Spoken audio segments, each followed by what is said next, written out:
Deltarune, mais je suis dans Undertale. Delta Traveler est un fan game hyper original, mêlant les univers de Toby Fox, mais pas que. Comme vous l'avez compris, on incarnera Chris, accompagné de notre fidèle acolyte Suzy, dans cette aventure quelque peu spéciale. Je ne vous en dis pas plus, et avant que la vidéo commence, n'hésite pas à liker la vidéo et à t'abonner, on rush les 20 000 abonnés. Vous l'avez deviné au titre, on commence notre aventure directement sur ce parterre de fleurs que nous connaissons si bien. Évidemment, Suzy se demande où l'on est, mais t'en fais pas Suzy, on le connaît bien nous cet endroit. Logiquement, on fait la rencontre de Flowey, mais avec Suzy à nos côtés, ça risque d'être un peu différent. Elle a de la répartie, ça c'est sûr. Elle comprend directement que Flowey en veut à notre âme et l'attaque. C'est trop marrant de voir les deux discuter, le fait que le combat commence en mode Deltarune et que Flowey capte rien du tout. Ensuite, elle nous dit que personne ne va comprendre si on combat de cette manière, donc elle change, juste pour mettre le vrai mode de combat. Et Suzy qui se retrouve de son côté parce que c'est un monstre, c'est un bazar.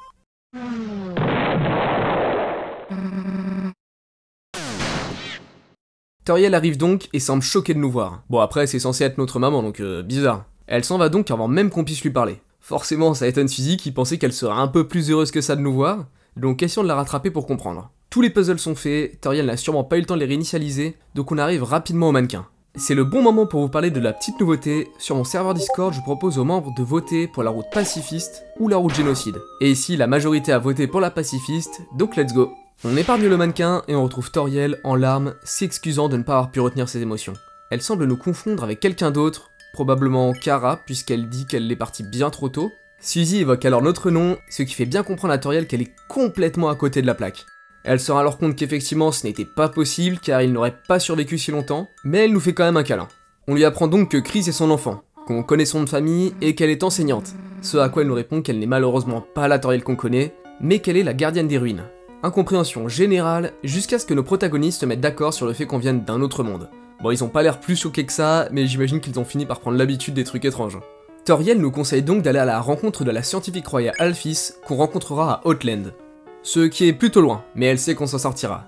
Ça fait bizarre d'avoir Toriel confiante quant au fait de nous laisser partir comme ça, mais avant de partir, elle nous donne son numéro de téléphone au cas où. Et c'est parti pour l'aventure.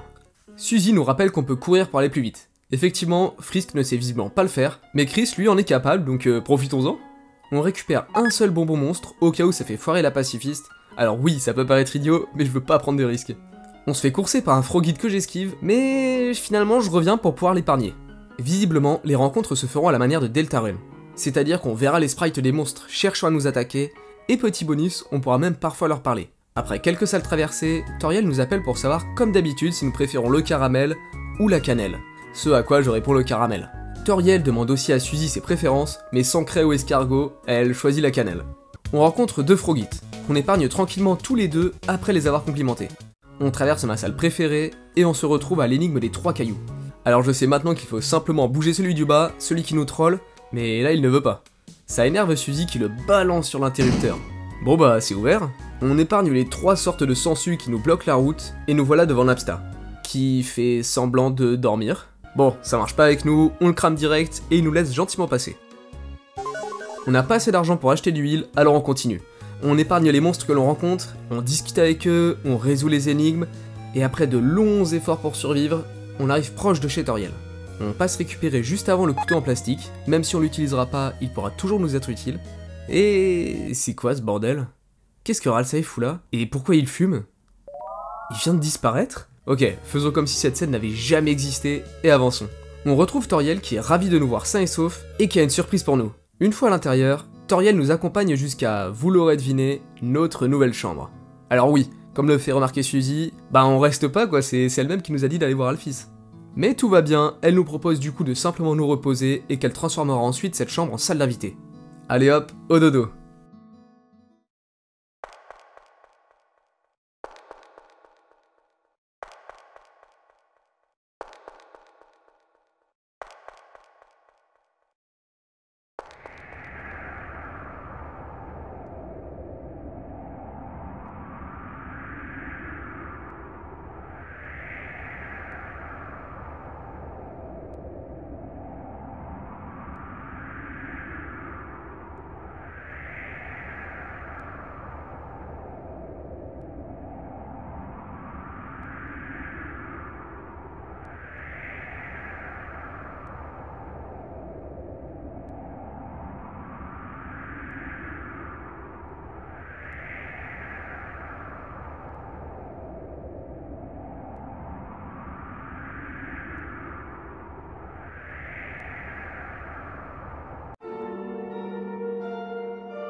Waouh, c'était quoi ça? Heureusement, Suzy nous a réveillés, bon, en même temps, on dormait depuis 2 heures apparemment.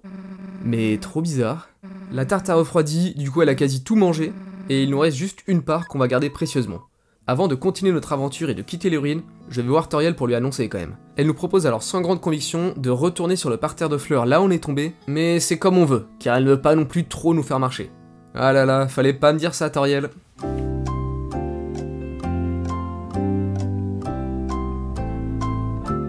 Ok, nous y voilà. Alors, qu'est-ce qu'on a ici? Mais c'est nous? Enfin non, pas nous, je veux dire c'est Frisk.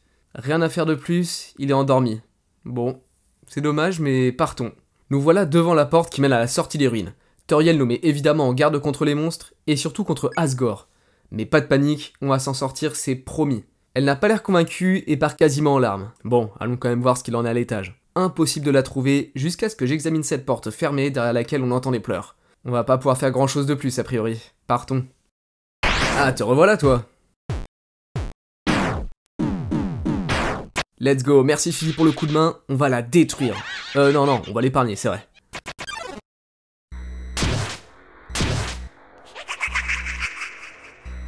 Alors je vais pas vous mentir, je me suis renseigné pour savoir comment épargner Flowey, mais malheureusement, ou pas, il n'y a pas vraiment de solution. Il faut d'abord lui enlever tous ses points de vie, puis ensuite on aura le choix. Alors c'est parti. Eh non, en fait, je viens de me dire que, étant donné que je suis en pacifiste, j'ai pas équipé le couteau, parce que pour moi ça n'avait aucune importance, donc le combat va être bien plus dur, on recommence.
Et voilà, on est bon. En vrai, c'était pas trop dur, donc tant mieux. En plus, je réapprends un peu le mécanisme de combat de Deltarune, donc petit à petit, je suis plus à l'aise.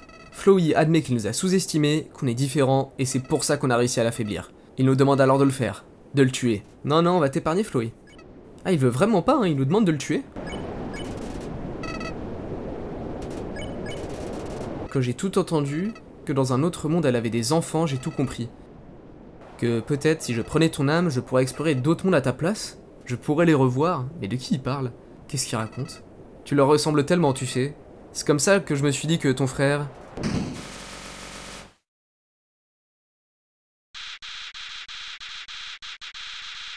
devait être aussi faible que toi. Alors j'ai pas tout compris, mais ce qui est sûr c'est qu'il nous suit depuis le début, comme dans Undertale. Allez, dégage Flowey, on a encore de la route à faire. On quitte les ruines et nous voilà à Snowdin, logique. Suzy nous fait remarquer qu'il y a quelqu'un à terre qui ressemble à... Noël? Elle a l'air tout autant choquée de nous voir ici, mais Suzy lui explique tout. Noël nous rejoint alors et on peut continuer. Suzy récupère ce bâton trop cool qu'on casse normalement et le prend en tant qu'arme. Si ça te permet d'être plus forte, ça me va. Tiens, qui voilà? Ok, Suzy l'a arrêté direct. Sans se montre alors et Suzy capte direct que c'est ce mec. Évidemment, Noël, elle, ne comprend pas tout de suite que ce n'est pas le Sans qu'elle connaît, mais lui en revanche, il saisit directement la situation. Ah là là, décidément, sacré Sans, hein. Bref, il nous explique comment partir d'ici et nous confirme que nous devons trouver Alphys en nous expliquant vaguement le chemin à prendre. En vrai, c'est juste tout droit, on connaît, t'inquiète pas pour ça. Il nous dit quand même de faire attention à quelque chose. Ou plutôt quelqu'un. Son frère. Ah oui, Papyrus quoi. Ok. Il prépare apparemment ses puzzles, et Sans nous demande donc de simplement jouer le jeu quand on le rencontrera. No problemo. Nous voilà au point de sauvegarde, mais une porte étrange se tient à un endroit où il n'y a normalement rien. Ah, elle s'est ouverte toute seule. Suzy pense que c'est un coup de Sans, et Noël, un peu trop curieuse, s'approche et...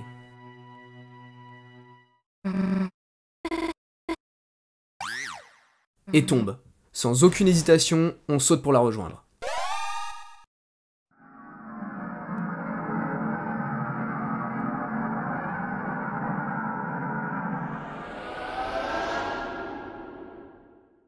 Ouais, mais trop bien, c'est Earthbound ça. On est vraiment tombé dans un monde complètement différent.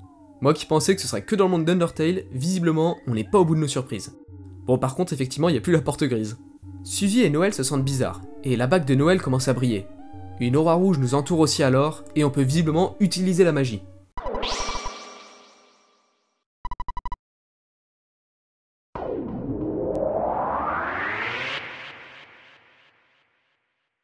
Là, pour le coup, ça ressemble plus au jeu de Toby Fox qu'on connaît. Ça a l'air d'aller mieux pour nos protagonistes, et on se décide d'aller chercher la porte grise pour pouvoir quitter cet endroit. En partant à gauche, on se retrouve très rapidement bloqué par... des chiottes géantes. Allons voir à droite du coup. On esquive les gouttes d'eau, et on sort de la grotte. On achète un champignon à ce PNJ qui nous rendra 18 points de vie si nécessaire. Et on reçoit un appel de Toriel. Elle a changé de tenue ou c'est moi? Ok, non, elle vient de parler à Frisk de leur voiture, donc c'est clairement une autre Toriel. Même sûrement la Toriel du coup de Deltarune. Notre premier combat contre Mobile Sprout. Sprout. La plante est endormie, mais on n'a pas assez de TP pour l'épargner de cette manière, alors on utilise Water X. Ouah, 7 points de dégâts, ça rigole, 0 ici. Le pont est cassé, donc on doit faire le tour. Mais c'est maintenant une statue en fer d'un gros crayon qui nous bloque le chemin. Heureusement, Suzy est là pour la tège et...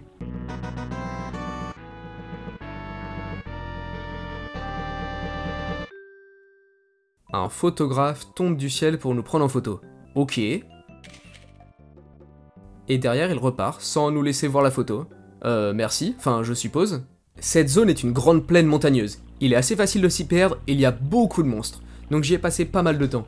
On a pu faire la rencontre d'un petit ovni, d'un robot tourneur, et d'un arbre explosif. Rien que ça.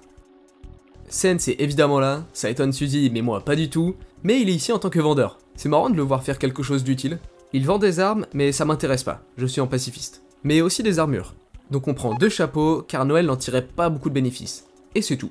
C'est clairement le même Sense, car il dit qu'il ne veut pas qu'on lui vende quelque chose, mais qu'une fois revenu dans l'underground, son frère sera peut-être intéressé. On équipe nos nouvelles armures, et on fait dans la grotte la rencontre d'un serpent qu'on épargne sans rien faire. Ah bah déjà fini, cette grotte était plutôt courte. À peine arrivé, un mec en bleu se pointe et nous demande si on est contre le fait de peindre le monde en bleu. Alors je pensais pas devoir répondre à cette question un jour, mais visiblement notre réponse ne lui plaît pas. Ok, c'est un cultiste bleu. On est clairement dans le monde d'Earthbound, mais on va essayer d'aller dans son sens tout de même. Sans pour autant peindre le monde entier en bleu quoi. Chris se peint en bleu, Suzy mange des craies bleues, et Noël fait de la magie de glace parce que, bah, la neige c'est bleu. En tout cas, ça lui plaît, on chope le cœur bleu pour esquiver ses attaques, et c'est vrai que j'avais oublié ce détail, mais les attaques bleues, on peut les esquiver sans bouger. Alors pour ma défense, c'est un bleu un peu plus clair normalement. Mais bref, on parvient à l'épargner et il s'enfuit. Nous voilà au quartier général du Happy Happyisme, qui est une religion de Earthbound créée par Carpenter. Tout le monde ici semble en accord avec cette religion. Et une dame nous arrête pour nous demander de faire un don pour protéger le monde contre les contaminants. Toi t'as de la chance qu'on soit en run pacifiste. Allez, voilà un d'or pour toi. Elle nous donne la punch card en échange, bah écoute, merci. En visitant le village, on rencontre ce mec avec un masque qui nous dit qu'il a kidnappé Paula avec l'aide d'un enfant en surpoids, et qu'elle est cachée dans la cabane de montagne. Bon bah on connaît notre nouvel objectif. Avant de continuer, j'explore le reste du village en parlant à tout le monde. Mais rien de bien intéressant, fonçons aider Paula. Voilà l'entrée de la grotte. À l'intérieur, on croise 2 cultistes bleus. C'est maintenant plus simple d'esquiver leurs attaques, puisqu'on peut passer entre les pinceaux bleus sans bouger. On les épargne comme on a pu faire avec le premier. On essaye d'esquiver tant bien que mal toutes ces gouttes d'eau, et nous voilà dehors. On trouve cette fameuse cabine de montagne dans laquelle Paula est enfermée. Malheureusement, on n'a pas la clé, mais on a mieux. On a Suzy. Nickel, merci Suzy. C'est alors que cette étrange voix dans nos têtes résonne à nouveau. Elle nous félicite d'avoir trouvé un nouveau détenteur d'essence, et nous demande de regarder la couleur des âmes dans la pièce. Ah mais on a la même couleur qu'elle? Ça voudrait dire qu'on a une connexion, mais apparemment sa connexion n'est pas assez forte. Elle serait répartie en 4 humains dans ce monde. Paula transporterait apparemment un objet important, et la voix se demande si elle serait bénéfique à notre cause. Et si c'était le cas, est-ce qu'on la laisserait faire? Comment ça? Suzy nous réveille encore une fois de cet étrange rêve en nous demandant notre avis, mais on n'a rien suivi à la discussion là pour le coup. On propose alors que Paula nous rejoigne, enfin oui, jusqu'à ce qu'on retrouve cette porte grise. Paula a d'ailleurs l'air de savoir où elle se trouve, donc bénef. Sauf que l'entrée de la grotte a été bloquée, et il faudrait une bombe pour l'ouvrir. Heureusement, il y a moyen de s'en procurer une. Monsieur Carpenter en aurait une qu'il cacherait, mais Paula dit qu'on aura besoin d'elle, car il a des pouvoirs de foudre et qu'elle possède un badge permettant de renvoyer ses pouvoirs. Suzy a pas l'air totalement ok qu'elle nous rejoigne, d'autant plus qu'elle a visiblement l'air d'avoir des séquelles de son emprisonnement. Noël propose alors qu'on la porte, mais elle n'est pas assez forte, Suzy ne veut pas, donc bah...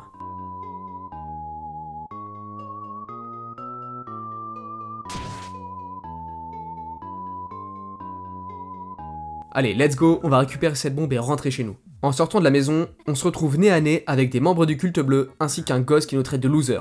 Paula nous dit alors que c'est lui qui l'a kidnappé. Il s'en cache pas et nous dit même de l'appeler Maître Porky. Il en faut pas plus pour Suzy, qui court le tabasser. Nous voilà donc en 2 contre 2 face aux cultistes. Mais pas de panique, je sais les gérer maintenant. Nickel. Suzy est en plus de retour et fait une remarque à Ralsei qui n'a même pas bougé le petit doigt. Mais bon, effectivement, Ralsei n'est pas vraiment utile dans cette histoire, voire même réel. Demi-tour jusqu'au village où on trouve le QG du Happy Happyisme, avec tous ses membres. Certains ne bougent pas et en leur parlant, ils nous laissent passer. Petit à petit, on arrive à se frayer un chemin jusqu'au hall. Et en haut des escaliers, on retrouve Monsieur Carpenter. Il a l'air étonné que Paula s'en soit sortie, et ni une ni deux, il nous lance un sort de foudre qui lui revient droit dans la gueule grâce au badge de Paula. C'est parti, on va devoir le convaincre de quitter le Happy Happyisme.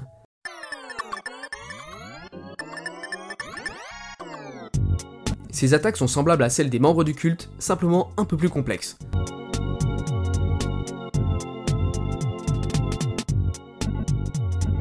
Mais on a l'habitude, donc on parvient rapidement à l'épargner et le convaincre de quitter ce culte. D'après lui, depuis qu'il a acquis cette statue derrière lui, il a commencé à faire des choses bizarres et nous demande de l'excuser. Bon, un peu facile comme excuse, mais en tout cas il nous donne la bombe, donc on passe l'éponge. Direction l'est de la ville, là où se trouve l'entrée de la grotte bloquée. Nickel, c'est ouvert. À peine arrivé qu'une taupe nous saute dessus. Pour l'épargner, il faut spam le bouton W pour atteindre la petite barre sans la dépasser pour autant. Tout comme la plaine que l'on a parcourue au début du monde, cette grotte est très vaste. On peut trouver des os humains par terre, ce qui est pas très rassurant, surtout quand on voit que les principaux monstres qui nous attaquent sont soit des taupes, soit des chauves-souris, soit des ours mignons. Ouais, ok, j'avoue le dernier ça passe moins, mais l'essentiel c'est qu'on arrive à épargner tout le monde. Après plusieurs minutes à essayer de trouver la sortie, et beaucoup de combats, on arrive devant cette étrange lueur. Apparemment, seul Ness peut absorber la puissance de cet endroit, mais il n'est pas avec nous, donc on avance quand même. Cette étrange lueur sera le gardien de cet endroit, et il nous attaque. Ok, c'est en quelque sorte un gros monstre taupe assoiffé de sang. Bon, on va l'épargner, hein. Vous vous doutez bien en voyant sa tronche que ça ne va pas être facile du tout, mais on garde notre objectif principal en tête.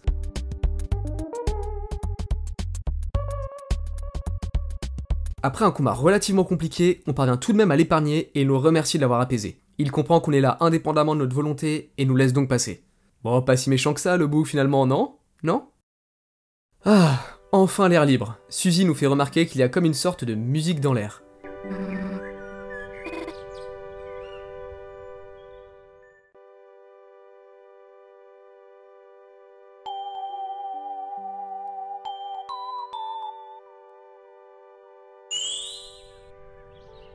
Pour une raison étrange, pendant un bref instant, tu pensais avoir vu tes vieilles cornes rouges. La puissance de cet endroit vous a permis, à vous et à vos amis, de vous sentir vivants. Tout le monde a l'air de bien se sentir comme empli de pouvoir. Étrange. Bref, voilà cette porte, on va enfin pouvoir quitter cet endroit. Paula nous remercie pour l'aide et... Porky ? Ok, il est pas content parce qu'apparemment on aurait distordu l'espace-temps, ce qui aurait fait foirer les plans de Gigas. Oui, enfin tu doutes bien que c'est pas du tout voulu Porky. En tout cas, il veut notre mort, mais on va pas se laisser faire. Comme pour Flowey, dans ce combat on n'a pas le choix que de le taper, sauf qu'il est bien protégé par son robot, et que le taper ne ferait aucun dégât. On commence donc par se protéger pour prendre des points de tension, mais il transforme notre cœur en bleu. Bon, d'après lui, on peut pas utiliser le pouvoir des âmes, donc on pourra pas utiliser W pour contrer des attaques. Ouais, t'inquiète Porky, ça doit être ça, ouais. Ok, j'ai effectivement fait très peu de dégâts, donc va falloir taper dans ses pattes pour pouvoir ensuite lui faire bien mal. Ce combat n'est pas particulièrement dur, il faut en fait savoir bien gérer ses tours entre le rendre vulnérable, taper fort et se soigner.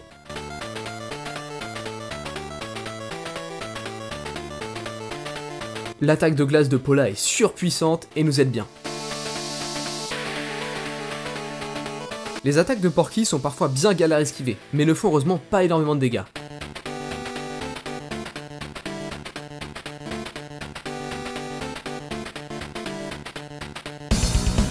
En plus de ça, avec le bon timing, on peut contrer ses attaques et être invincible pendant quelques instants.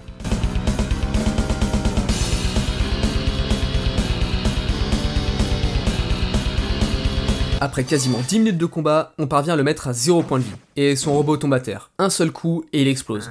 Mais non, on va t'épargner mon bonhomme. Comme un vrai méchant, il ne profite pas de la deuxième chance qu'on lui donne, et tente à nouveau de nous tuer. Heureusement pour nous, un sort le fait dégager avant qu'il puisse le faire. Eh, c'est Ness.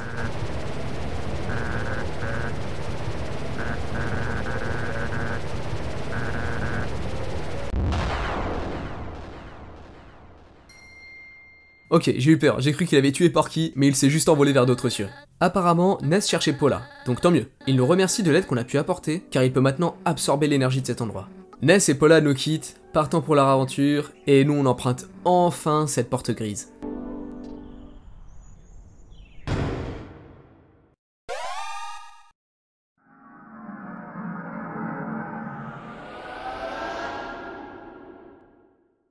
Nous revoilà à Snowdin. Enfin, certaines choses semblent avoir changé.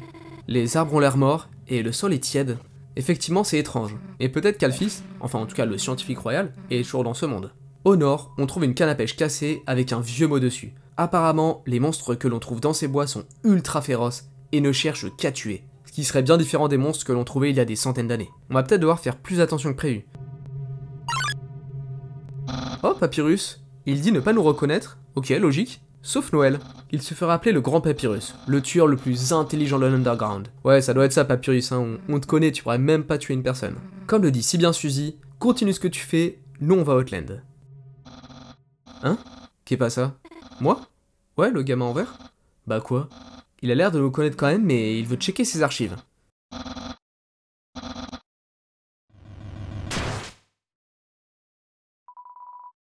Mais non, le deuxième chapitre se termine comme ça.